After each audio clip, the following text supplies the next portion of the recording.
നാരായണം നമസ്കൃത്യ നരം ചൈവ നരോത്തമം ദേവീം സരസ്വതീം വ്യാസം തതോ ജയമുതിരയേ.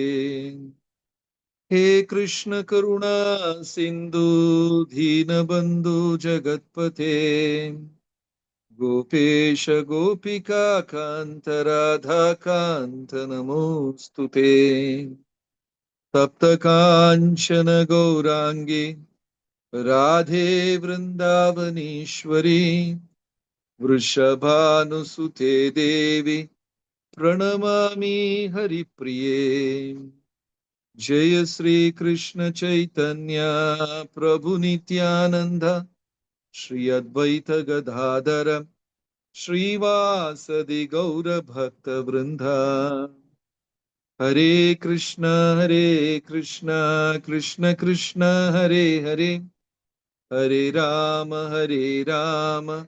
രാമ രാമ ഹരേ ഹരേ. ഹരേ കൃഷ്ണ. എല്ലാ ഭക്തജനങ്ങൾക്കും എൻ്റെ വിനീതമായ പ്രണാമം. എല്ലാവർക്കും ഏകാദശി ആശംസകൾ. നമുക്കിതുപോലെ രാവിലെ ഒരുമിച്ചു കൂടി നാമജപം ചെയ്യാൻ സാധിക്കുന്നത് വലിയ ഒരു അനുഗ്രഹമാണ്. നമ്മുടെ ഭക്തി ജീവിത അനുഭവത്തില് ഓരോ ദിവസവും ഈ ഒരു വസ്തുത വളരെ ആഴത്തിൽ ബോധ്യമാകുന്നു.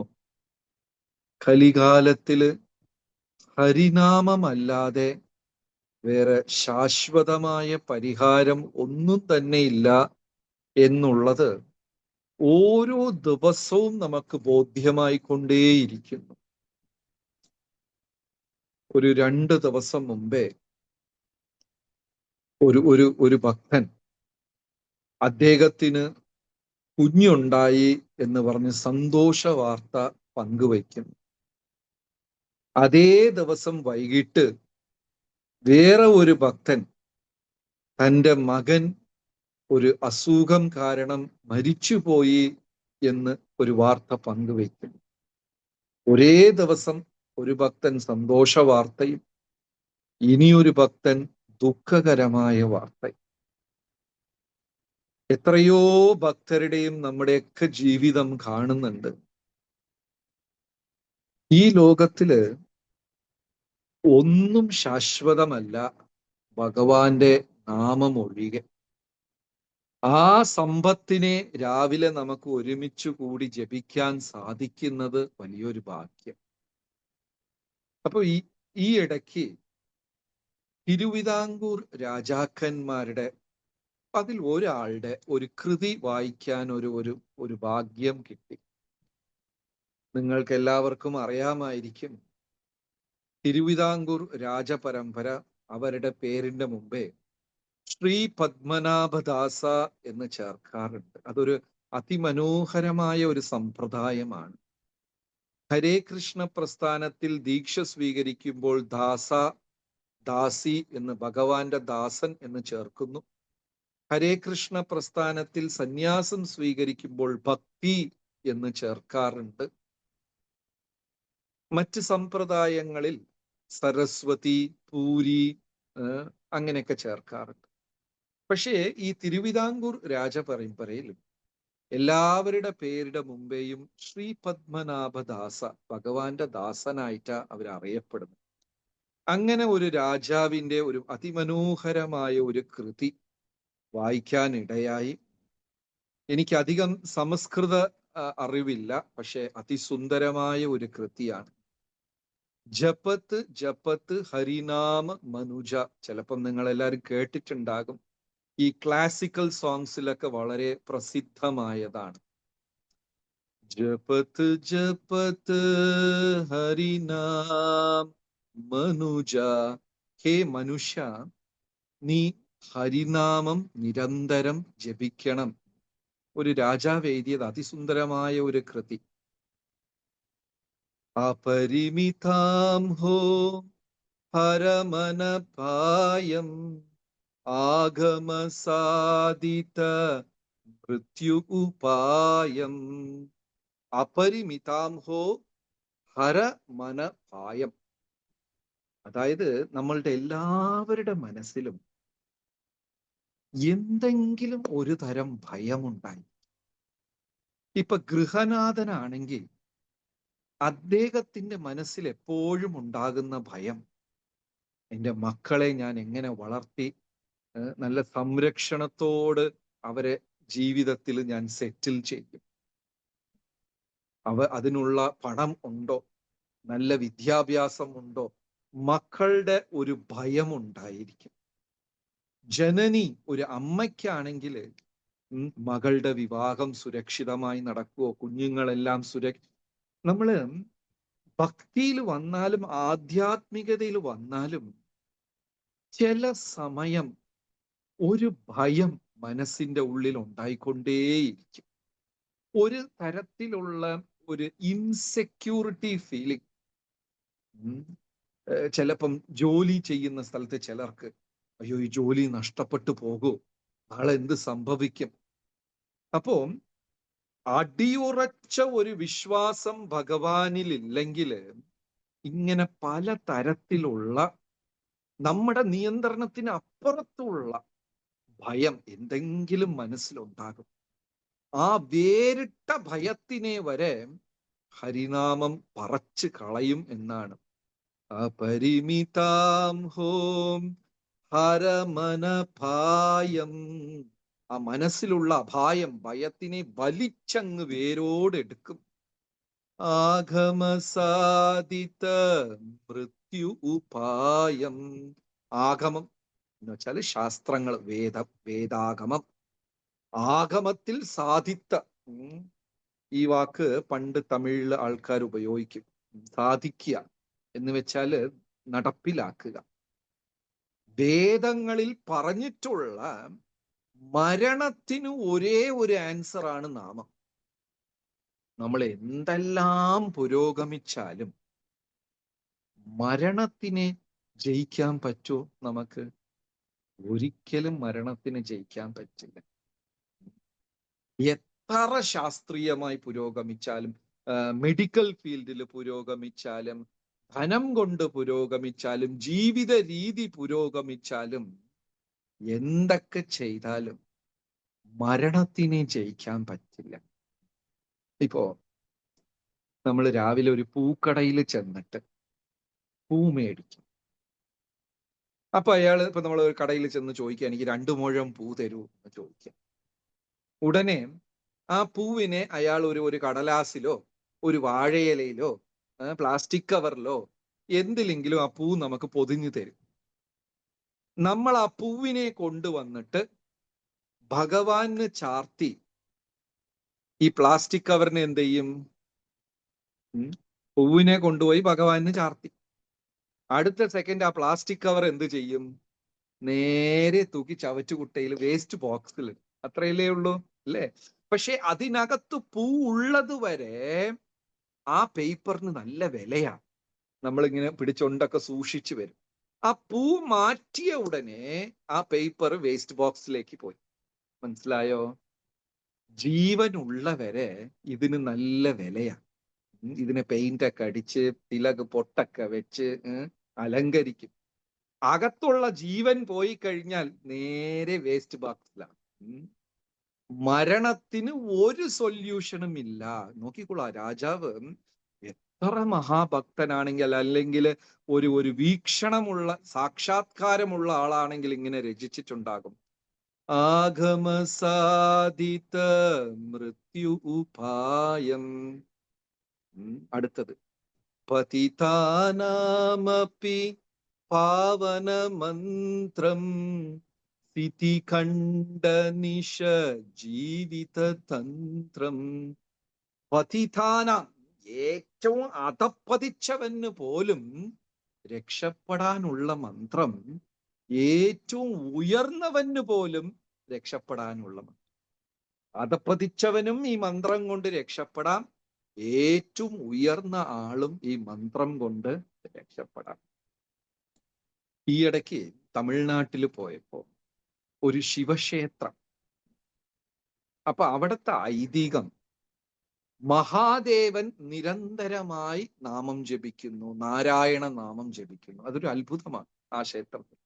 എന്താ ഐതിഹ്യം എന്ന് ചോദിച്ചാല്, ഒരു ദിവസം മഹാദേവനും ബ്രഹ്മാവും കൂടെ ചെറിയ ഒരു കശപിശായി.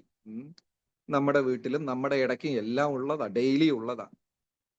മഹാദേവനും ബ്രഹ്മാവും കൂടെ, എന്നാൽ നമ്മളെ പോലത്തെ വഴക്കൊന്നല്ല, ചെറിയ ഒരു വഴക്ക്. പക്ഷെ എന്ത് ചെയ്തു, മഹാദേവൻ പെട്ടെന്ന് ഒരു അടി കൊടുത്തു ബ്രഹ്മാവിന്. പുരാണങ്ങളിൽ പറയുന്നുണ്ട് ഈ കഥ. ബ്രഹ്മാവിന് 5 തലയാ യഥാർത്ഥത്തിൽ. സോറി, മഹാദേവൻ 5 തല പറഞ്ഞപ്പോ തെറ്റിപ്പോയി. ബ്രഹ്മാവിന് 4 തലയും മഹാദേവന് 5 തലയും. അപ്പോ സൃഷ്ടിയുടെ സമയത്ത് തുടക്കത്തില് ബ്രഹ്മാവിനും 5 തല ഉണ്ടായിരുന്നു അത്ര. അപ്പൊ മഹാദേവൻ അടിച്ച സമയത്ത്, അല്ലെങ്കിൽ ഈ വഴക്കിന്റെ സമയത്ത്, ബ്രഹ്മാവിന്റെ ഒരു തല മഹാദേവൻ അങ്ങ് പറിച്ചെടുത്തു. ഇപ്പൊ നിങ്ങൾ എല്ലാരും കണ്ടിട്ടുണ്ടാവും, ശിവഭക്തന്മാരെല്ലാം കപാലം, കപാലം അറിയാലോ, നമ്മുടെ സ്കല്ല്, ഈ കപാലം വെച്ച് ഭിക്ഷയെടുക്കുക, അങ്ങനെയൊക്കെ ഒരു പരിപാടി ഉണ്ട് ഒരു പ്രത്യേക തരം ശിവഭക്തിയിൽ. മഹാദേവന്റെ കയ്യിൽ കപാലമുണ്ട്. ആ കപാലം മഹാദേവന്റെ കയ്യിൽ നിന്ന് ഇളക്കാൻ പറ്റൂല, ആ സ്കൽ ഇളക്കാൻ പറ്റൂല മഹാദേവന്റെ. മഹാദേവന് പല പേരിൽ ഒരു പേര് കപാലീശ്വരൻ. തമിഴ്നാട്ടിൽ അങ്ങനെ കുറെ ക്ഷേത്രങ്ങളുണ്ട്. കപാലീശ്വരൻ, കപാലം എന്ന് പറഞ്ഞാൽ തലയോട്ടിയാ. ആരെങ്കിലും അങ്ങനെ പേര് വെക്കോ? ഇതപ്പൊ എനിക്ക് സ്ക്രീനിൽ ഇവിടെ എന്താ പറയാ, ശാന്തി എന്നൊരു വ്യക്തിയെ കാണാം. തലയോട്ടി ശാന്തി എന്ന് ആരെങ്കിലും പേര് വെക്കോ? അങ്ങനൊന്നും ആരും പേര് വെക്കത്തില്ല. പക്ഷെ ഇവിടെ മഹാദേവന്റെ പേര് കപാലീശ്വരൻ. എന്താണ്? ബ്രഹ്മാവിന്റെ കപാലം, ആ തലയോട്ടി സ്കൽ മഹാദേവന്റെ കയ്യിൽ നിരന്തരമായി അങ്ങ് ഒട്ടിപ്പിടിച്ചു. ആ പാപം, അതായത് ബ്രഹ്മാവിന്റെ ഒരു തല പറച്ചതിന്റെ പാപം എത്ര ശ്രമിച്ചിട്ടും എത്ര പുണ്യതീർത്ഥത്തിൽ കുളിച്ചിട്ടും മഹാദേവന് പോലും ക്ലിയർ ചെയ്യാൻ പറ്റിയില്ല. അങ്ങനെ മഹാദേവൻ നാമജപം തുടങ്ങി ഭഗവാന്റെ. ആ പാപം പോകാൻ. പാപം പോയി, പക്ഷെ കപാലം പോയില്ല, കയ്യിൽ തന്നെ നിന്നു. അപ്പൊ അതാണ്, ഏറ്റവും ഉയർന്ന ആൾക്കും പാപത്തിലിരുന്ന് രക്ഷപ്പെടാം, അതപ്പതിച്ചവനും പാപത്തിലിരുന്ന് രക്ഷപ്പെടാം. പതിതാനാമപി പാവന മന്ത്രം സ്ഥിതി കണ്ഠ നിശ ജീവിത തന്ത്രം. അടുത്ത 3ാമത്തെ ലൈൻ. കിം ബഹു തപസാ കിം ബഹു യാഗൈ കിം ബഹു യശസാ കിം ബഹു ഭോഗൈ. എത്ര തപസ്യ ചെയ്ത് എന്ത് കാര്യം? എത്ര യജ്ഞഹോമാദികൾ ചെയ്ത് എന്ത് കാര്യം? എത്ര ഐശ്വര്യം ഉണ്ടായിട്ട് എന്ത് കാര്യം? എത്ര സുഖസമ്പത്ത് ഉണ്ടായിട്ട് എന്ത് കാര്യം?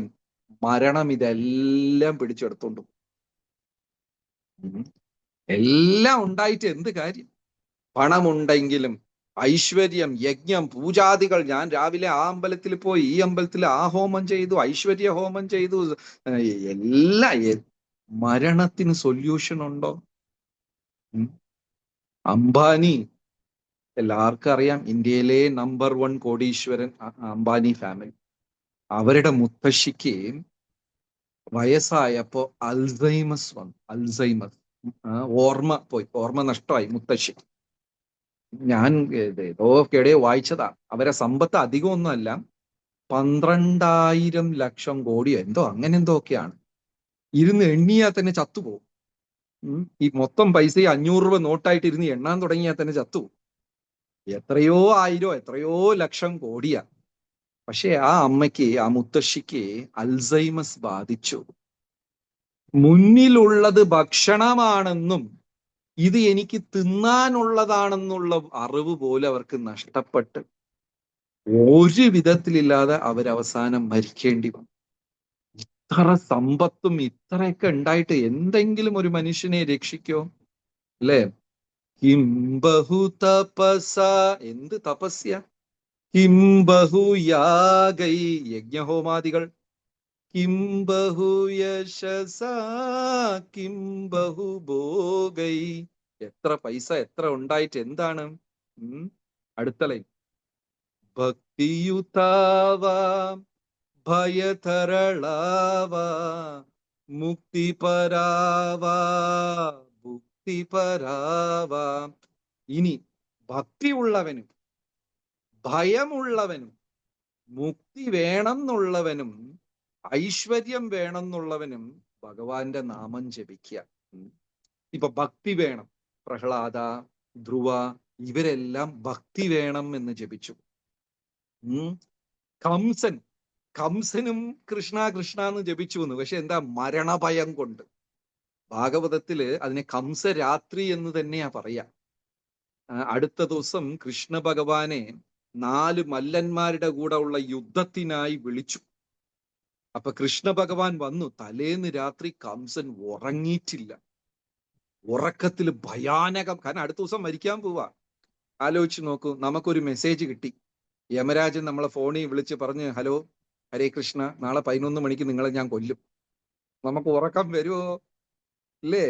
അപ്പൊ കംസൻ അറിഞ്ഞു നാളെ മരിക്കാൻ പോകുന്നു. അന്നത്തെ ദിവസം കംസൻ ഉറങ്ങിയിട്ടില്ല. കംസന്റെ കാളരാത്രി, ഭയന്ന്. അപ്പൊ പക്ഷെ അതിൽ ഒരു ഗുണം ഉണ്ടായി കംസൻ. എന്താന്ന് വെച്ചാല് മുഴുവൻ രാത്രിയും കംസൻ ആരെയാ ചിന്തിച്ചുകൊണ്ടിരുന്നത്? ചിലപ്പോ ഒരു ഭക്തൻ പോലും അത്രയും ചിന്തിക്കില്ല. അതാണ് ഭയതരളാവ. ഭയം കൊണ്ട് ജപിച്ചാലും ശരി, ഭക്തി കൊണ്ട് ജപിച്ചാലും ശരി. മുക്തിപരാവ ഭുക്തിപരാവ. അതായത് കട്ടുവാങ്കു എന്നൊരു രാജാവ്, ഉറക്കപ്രിയനാ. നമ്മളിലും ചിലരുണ്ടല്ലോ, ഉറങ്ങിയാ പിന്നെ വലിയ പാടാ എണീക്കാൻ, ഉറക്കപ്രിയന്മാര്. ഈ രാജാവ് ഒരു ഉറക്കപ്രിയനാ. അപ്പൊ ഒരു ദിവസം ദേവഗണങ്ങൾ ചോദിച്ചു, നിനക്ക് എന്ത് വരം വേണം? ആള് പറഞ്ഞു, എനിക്ക് ഉറങ്ങിയാ മതി.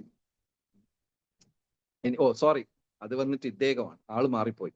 ഈ രാജാവ് കട്വാങ്കു വേറെ, സോറി ഞാൻ പറഞ്ഞപ്പോ തെറ്റിപ്പോയി. കട്വാങ്കു രാജാവിന്റെ അടുത്ത് ദേവന്മാര് ചോദിച്ചു, നിനക്ക് എന്ത് വരം വേണം? കട്വാങ്കു പറഞ്ഞു, എനിക്ക് മരിക്കാൻ ഇനി എത്ര സമയമുണ്ട്? എന്റെ ജീവിതകാലം എത്ര ദൈർഘ്യം എത്രയാ ഉള്ളത്? ഉടനെ ദേവന്മാര് പറഞ്ഞു, ഹേ കട്വാങ്ക, നിനക്കിനി ഒരു മുഹൂർത്ത കാലമേ ഉള്ളൂ. മുഹൂർത്തം എന്ന് പറഞ്ഞാൽ 30-40 മിനിറ്റ്. ഒരു മുഹൂർത്ത കാലമേ ഉള്ളൂ. അത്ര തന്നെ. ആ ഒരു 40 മിനിറ്റ് മുഹൂർത്തം, ആ 30 മിനിറ്റ് ആ കട്ടുവാങ്കന്റെ ജപം, ആ 30 മിനിറ്റ്സ് കൊണ്ട് കട്ടുവാങ്കന് മോക്ഷം കിട്ടി. ഒരു മുഹൂർത്ത കാലത്തിൽ കട്ടുവാങ്കന് മോക്ഷം കിട്ടി. ഭക്തിയുതാവാം ഭയതരളാവാ മുക്തിപരാവാ ഭുക്തിപരാവാ.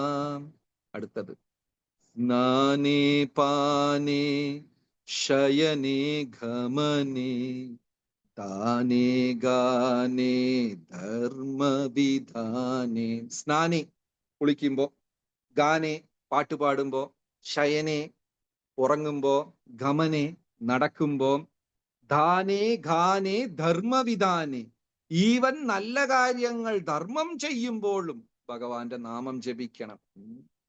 എനിക്കിപ്പോഴും ഓർമ്മയുണ്ട്, പണ്ടെങ്ങാണ്ടോ 20-25 വർഷങ്ങൾക്ക് മുമ്പ് ഒരു തവണ പരമപൂജ്യ ജയപതാക സ്വാമി ഗുരു മഹാരാജ് തിരുവനന്തപുരത്ത് വന്നപ്പോ ഒരു കുട്ടി ക്ഷേത്രം ഉണ്ടായിരുന്നു, തൈക്കാട് ഓടൊക്കെ ഇട്ട ഒരു പഴയ സ്ഥലം.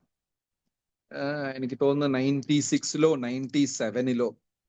അപ്പൊ അന്ന് ഗുരു മഹാരാജ് ഒരു പ്രഭാഷണം നടത്തി. അങ്ങ് മലയാളത്തിൽ കൂടെ തമാശയായിട്ട് ഒരു ചക്കയുടെ കഥയും ഇതൊക്കെ പറഞ്ഞു. ആ ഒരു സംഭാഷണം ഒരിക്കലും, ആ ഒരു പ്രഭാഷണം ഒരിക്കലും മറക്കൂല. അതിലൊരു കാര്യം പറഞ്ഞു, ദിവസവും നമ്മൾ കുളിക്കുന്ന നേരത്ത് ഗംഗ ഗംഗ ഗംഗ എന്ന് ജപിക്കണം.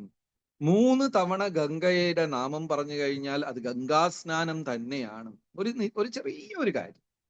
പക്ഷേ ചില കാര്യങ്ങൾ നമ്മുടെ മനസ്സിൽ അങ്ങ് പതിയും. 20-30 വർഷമായാലും ചിലപ്പോൾ അതൊന്നും മറക്കില്ല. എപ്പ കുളിക്കാൻ പോയാലും ആ ഒരു ഓർമ്മ വരും.